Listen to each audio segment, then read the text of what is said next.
We've been in this series called Who Am I? And we're really looking at this idea of,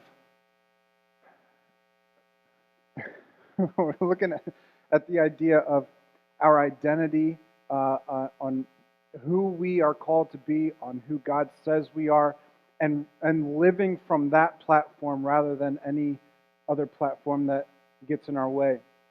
Tonight, what I want to talk to you about, and um, those of you that are taking notes, I encourage you all to take notes because it's going to be a lot of fire that comes from this stage, and then you're going to want to remember what was said so that you can talk about it later when you go to school tomorrow and tell everybody that this message changed your life and God spoke to you and you had an encounter with Him. And you're going to want to remember what happened and what was said. So write it down so that you can go back and look at those things later. If you're taking notes, let's call this one Beware of the Bowl. Beware of the bowl.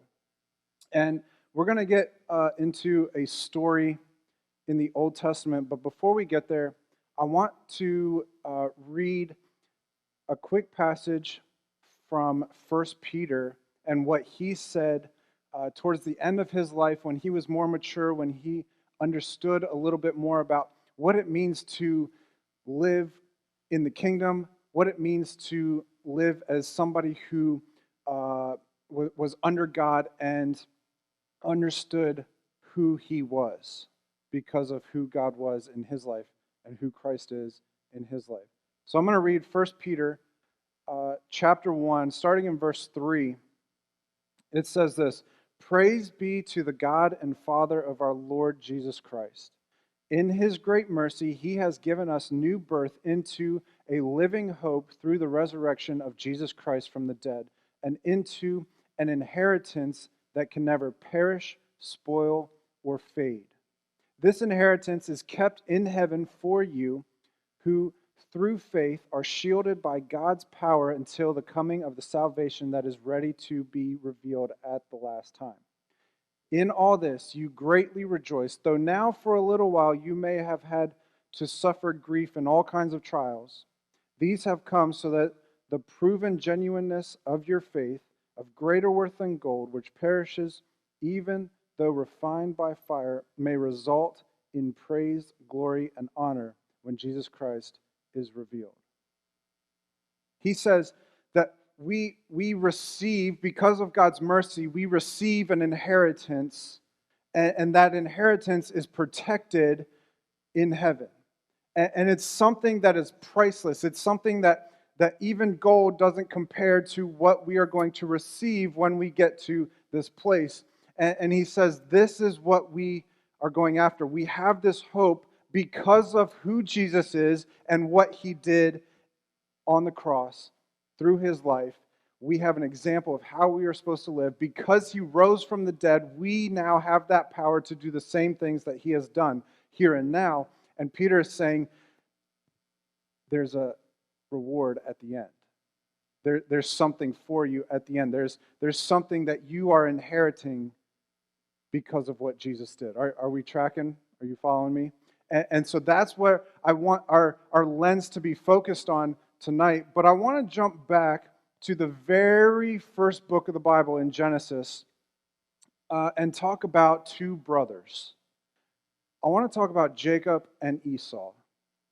And they were two brothers, and Jacob was kind of crafty and could get pretty much whatever he wanted because he was a smooth talker. He could, bend the rules a little bit and get what he wants. And Esau was the older brother, where we're going to find out in a second, and he was a little stranger. Let me explain this. In Genesis chapter 25, starting in 24, it says, When the time came for her to give birth, there were twin boys in her womb. The first to come out was red, and his whole body was like a hairy garment. His name was Esau. Think about this for a second. How hairy do you have to be in order for the Bible to describe you that you were hairy? Like it's little baby Chewbacca. Forget baby Yoda. This is baby Chewbacca coming out into the world. it was like he was covered in hair. It's not like, oh, he has a nice head of hair. What are you going to name him? No, it's like this dude needs to shave now, kind of hairy. And so they said, we're going to name him Esau. After this, his brother came out and his hand grasping Esau's heel, with his hand grasping Esau's heel, so they named him Jacob. Isaac was 60 years old. Their father Isaac was 60 years old when Rebekah, their mother, gave birth to them. Verse 27, the boys grew up, and Esau became a skillful hunter, a man of the open country, while Jacob was content to stay at home among the tents. Isaac, who had a taste for wild game, loved Esau, but Rebekah loved Jacob. Talk about parents having favorites. How many siblings in here know that they're the favorite in the family? Right? I was the favorite and still am the favorite in my family. My brother's not here tonight, so I can say that kind of thing. The boys grew up, so they're born, and then the next verse is they grew up. So we don't know a whole lot of what happened in between that time, between verse 26 and 27. But it says they grew up, and Esau became a skillful hunter and loved deer hunting and fishing and, just letting his hair just blow in the wind and all that hair just blow in the wind. And Jacob liked staying at home. He liked to cook. He liked to make sure everything at home was good to go.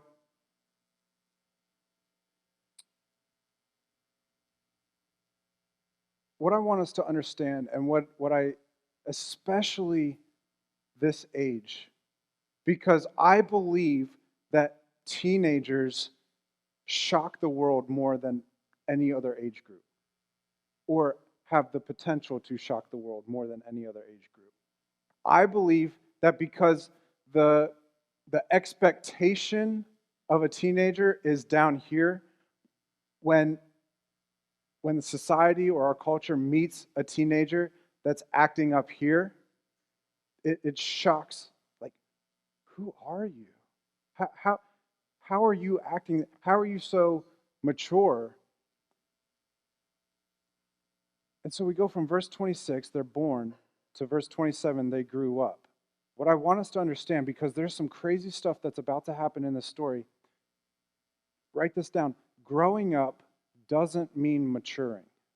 Just because you grow up doesn't mean that you mature. I wanted to say just because you grow up doesn't mean you mature up, but that doesn't make sense. It just sounds better, but I don't think it's right. You write whatever you want, however you're going to remember it. Growing up doesn't mean maturing. Just because you get older in age doesn't mean that you are actually maturing. And I know a lot of times when we think we're growing up, we'll say things like, I'm grown. You can't tell me what to do. I do what I want because I'm grown. I'm 15 years old now. I know everything. I know what's going to happen forever, always.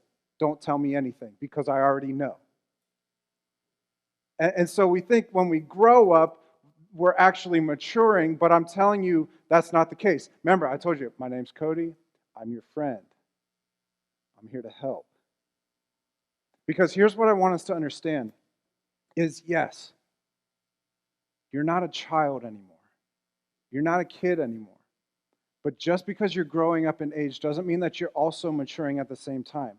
They don't have to go together. But I'm telling you, if you get in the right mindset and you understand this, you will begin to see that you can mature way past your actual age. And that's when we shock the world. Oh, a teenager did this? A teenager came out and prayed for me? A teenager came out and healed me?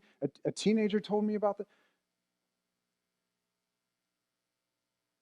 I want you to hear this quote that I heard. It says, proof you are maturing in the kingdom is you are able to feed yourself and not just when someone else says it's time to eat. Proof you are maturing in the kingdom is you are able to feed yourself and not just when someone else says it's time to eat. In other words, we're not just riding on our parents' faith anymore. This is a decision that you need to decide, and you need to say, I've had an encounter with Jesus. I've had an encounter with God. I can't explain it fully, but I'm 100% in. And it's not just because mom or dad drugged me to church, or somebody brought me here and tricked me, and they said this was going to happen, but actually it was bait and switch kind of thing. I hate that stuff. But you are actually understanding, wait a second, I'm old enough to take responsibility for my own faith, for my own actions, for the things that I say. I have to deal with the repercussions because I'm not a kid anymore. I am grown. But I also want to mature at the same time. And I believe that you can mature past your age, like I've already said. Jacob and Esau are growing up, but they're not really maturing up in this story. Let's continue reading in verse 29 of chapter 25. It says, once, when Jacob was cooking some stew, Esau came in from the open country, famished. He was hungry. He said to Jacob, quick, let me have some of your red stew. I'm red and hairy. That red stew looks fantastic, and I'm famished. Verse 31, Jacob replied, first sell me your birthright. Esau says, look, I'm about to die. Anybody ever say that? Oh, I'm starving to death. I'm so hungry, I'm going to die. Like, how dramatic is this scene that's happening right now? What good is this birthright to me? Now, understand this. A birthright, because Esau was born first, he's the firstborn, and he gets this birthright, which means when his father passes away, he gets a double portion of everything that his father owned. So his inheritance will be double what the other siblings will get. And Jacob says, I see an opportunity to take what is rightfully his and make it mine. Esau says, I'm famished. And we get so dramatic in this state of hunger. You've heard the word hangry. You get extra angry because you're hungry. And here's the second thing I want you to write down. Hurried hunger exaggerates emotions. Hurried hunger exaggerates emotions. Hurry, quick, give me some of that stew. I am starving to death. Nothing else matters. I just want that bowl of beans in my belly, and that's going to satisfy me. That's going to make me so happy. When we are in this state of hunger, our emotions go out of this world, and we don't even think, or we don't even comprehend. The maturity level that we do have is diminished because we think that all of this stuff, and we don't know how to feed ourselves. Esau was a skilled hunter, but he didn't know how to control everything else around him. He could kill the food, but he didn't understand about controlling and eating his food.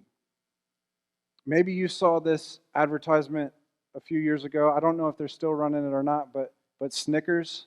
We're talking about who am I? We're talking about our identity. And they used to run with this tagline. It says, you're not you when you're hungry. You're not you when you're hungry. Now, in the kingdom, when we are hungry for God, and what I want to see, and what I know that God is doing in this place, and the vision that He continues to give me, is a place where people come here and they're so hungry for God.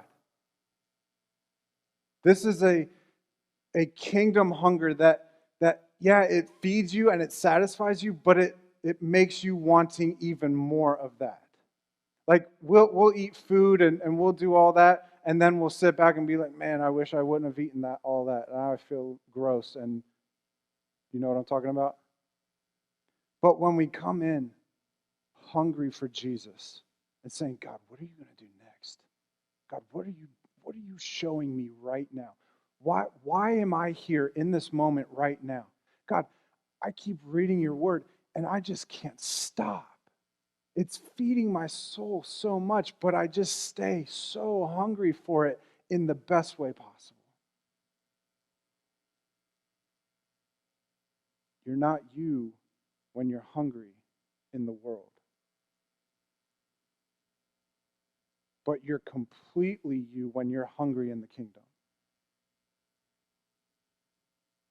One thing that I'm learning as a parent and kind of learning as I go with a 5-year-old and a 2-year-old is this phrase, like when Riley does something that she's not supposed to do, or she's saying things or doing something disrespectful, is that's not who you are. And I continually repeat that to her. She's being disrespectful. I say, that's not who you are. Because I want her to understand that that's not what we do. That's not the way that we live. And I want her to equate being disrespectful with, wait, this isn't me. That's not who I am. And I'm have big faith that eventually she's going to understand this and all this disrespect is going to stop. Now, she's not hugely disrespectful. She's 5 years old. But my expectations are way too high. But I say, this is not who you are. When you're caught up in a situation, what I want you to hear is my voice saying, that's not who you are. If it comes to something that you're involved in this week and you have that realization of, wait a second, this isn't who I am. Why am I doing this? That's God speaking to you, saying, get back on the right path. You're not you when you're hungry. And so Esau comes in and he says, Jacob, give me a bowl of stew. Give me a bowl of these beans. Give me this thing to satisfy my hunger. And Jacob says, I'll give you a bowl of beans for your birthright. Because I know how to control myself. And I know how much more of an inheritance I'm going to receive rather than this little bowl. Now I'm thinking, okay, Esau, probably as big as Chewbacca, he's the firstborn. I'm thinking, Esau, just punch him in the face and take the bowl of beans. I mean, punch him in the mouth and take the whole pot. What are you doing? But we don't think when we're hungry for things that we shouldn't be hungry for. We don't think further down the line when we think we need to satisfy the things that are right in front of us. And he says, give me this bowl of beans and I'll give you my birthright. I don't care about it. Take it. Just give me the bowl. Jacob, being the sly guy that he is, in verse 33 says, swear to me first. So Esau swore an oath to him, selling his birthright to Jacob. Then Jacob gave Esau some bread and some lentil stew. He ate and drank and then got up and left. So Esau despised his birthright. He ate and drank and then he got up and left. Nothing special happened. I don't know what Esau thought was going to happen, but all that happened was he got up and left. He gave away his inheritance for this bowl of beans because it looked so great.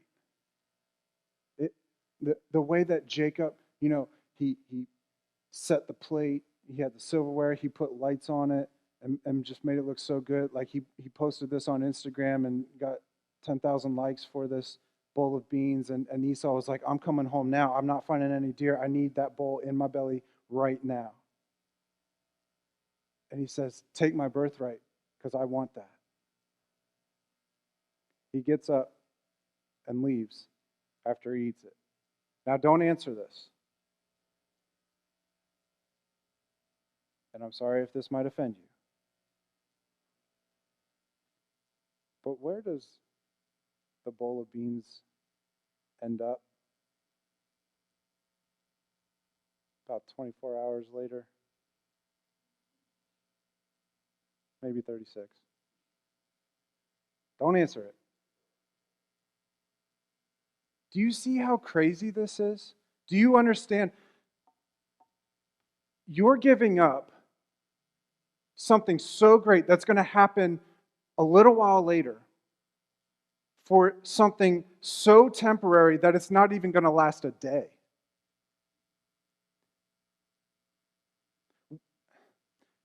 I'm thinking about this and I'm like, Esau, why are you doing this? And then I got to thinking, Cody, why do you do this? Because we give up and we trade a lot of things for a bowl of beans. We give up futures, inheritance, peace, joy for something that looks so great under the lights, for something that looks so satisfying. And then we receive it and we get up and leave and we're filled with the complete opposite. Sometimes guilt, sometimes shame, sometimes regret. We give up our peace and our joy for a temporary thing, and it leaves us in a place where we never wanted to be. So Esau despised his birthright. Number 3, don't trade your inheritance for your immediate. Don't trade your inheritance for your immediate. When I was in high school, I worked at Subway. Eat fresh. Yes, I will still eat Subway. I would eat Subway every meal of every day. And one thing that would happen, so my schedule was go to school, go to practice, and then go to work. That was typically every day of my life. Unless it was Wednesday night, then I went to church instead of work. And so after practice, after I ran cross country and track and all that stuff, after practice, I was always hungry. But when I worked, I knew I was going to get a free meal, get a free sub. And it would be easy for me. Like some people looked at me, the people that I worked with, they're like, why are you taking so long with your sub to make your sub? I was like, because it's my sub. And I make it my way. Have it your way. That was Burger King. But what I would do, I would be so hungry, but I knew that my sub would be so much better. So here, I'm a former sandwich artist. So here's what you do. You get your bread, you cut it, you do all that stuff. You skip the meat. They always put the meat and the cheese on first. Go to the veggie side.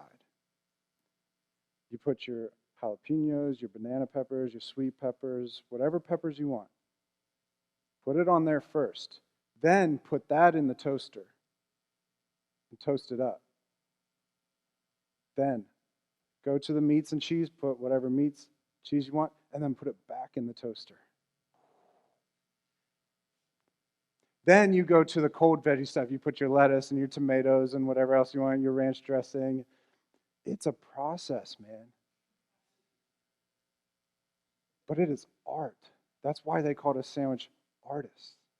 And I would go to the back of the room and me and my sub. And I would get laughed at all the time. Why are you taking so much time? And they were making filthy subs. Like they would just throw stuff on there, wrap it up, and it's falling out by the time the customer gets it. No. My stuff looked good and my stuff was good. Because I knew what was coming at the end of toasting it twice, putting in that extra love into my art. and then having it come into my belly. Don't trade your inheritance, something greater, for something right now. Let me put it in different language. Mom and dad aren't home. They didn't get you anything to eat. You found that box of pizza rolls. Don't be that guy. Don't trade your inheritance. Don't put your pizza rolls in the microwave when you can heat up the oven and put them in there, wait just 15 more minutes, and then you will have something even greater at the end. Anybody with me? Come on. We are not a microwave pizza roll kind of ministry. We put those pockets of glory in the oven and wait.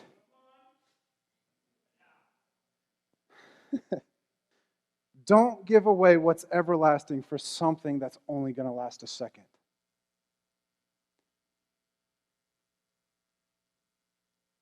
Because this is who you are.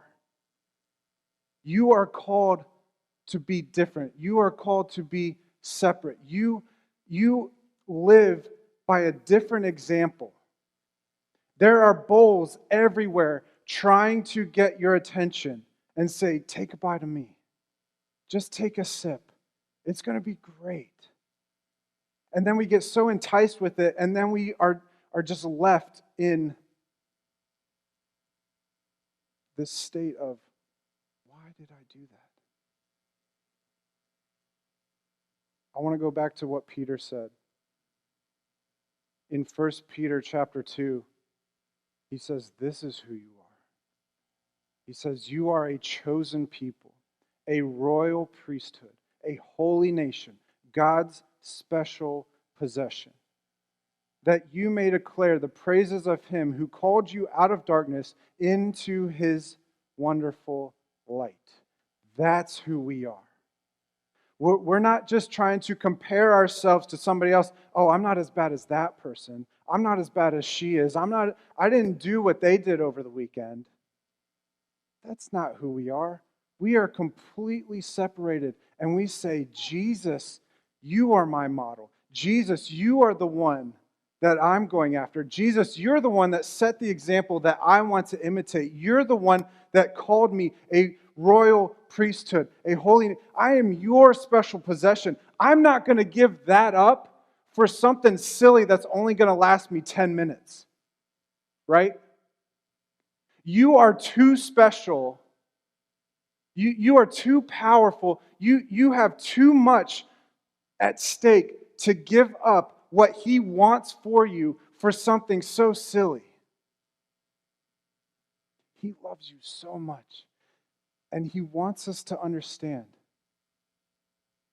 what I did when I came to this place was for you, because I loved you. And I wanted to give you the opportunity to get out of this darkness, to get out of all of this stuff that's trying to entice you into a trap and give you life. And Peter says, it's protected by God. He's a living hope.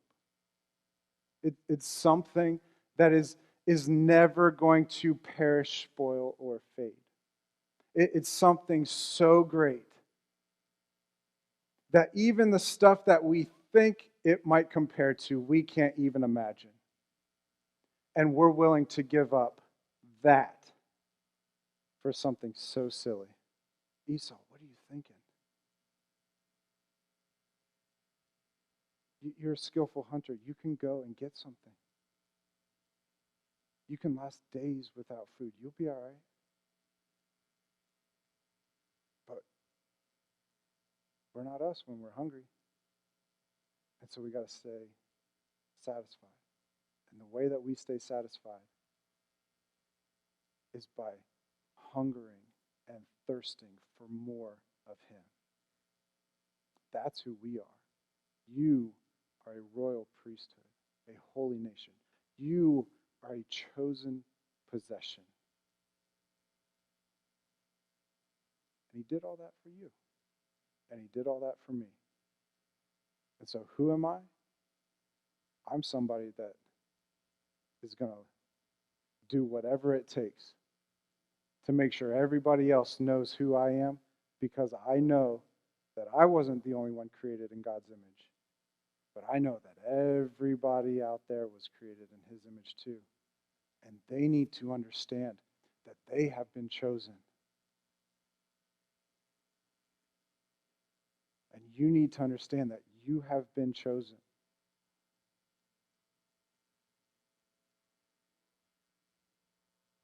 Yeah, we might be suffering for a little while, or we might go through trials for a little while. And we might see this opportunity or this thing. But if we keep our focus on the hope that we have in Him, well, this doesn't look that great anymore. Because my eyes are up here and I'm seeing something really powerful. I'm seeing, you love me? You died for me? Why wouldn't I want to? I don't need that.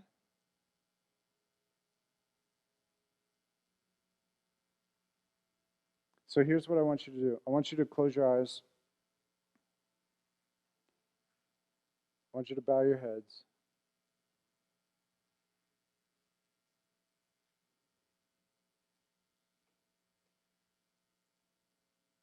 And if there are bowls in your life that you need to put down,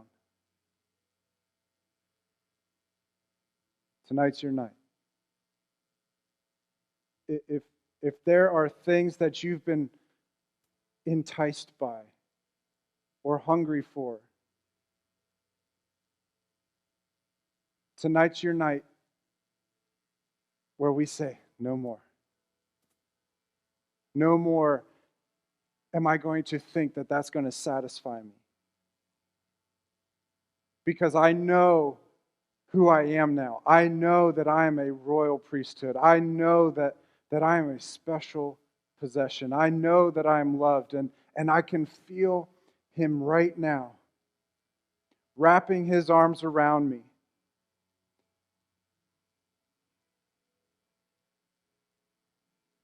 And Holy Spirit, I say, do it now. Come into this place right now and let us feel your presence and help us to understand more and more who it is that you are and how much you love us and how much you care for us. God, don't let us be distracted with the things of this world that seem like they're going to satisfy.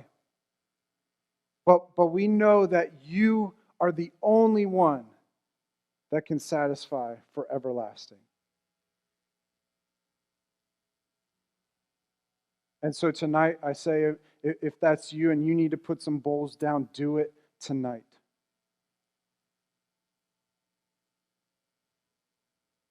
Because that's not who you are.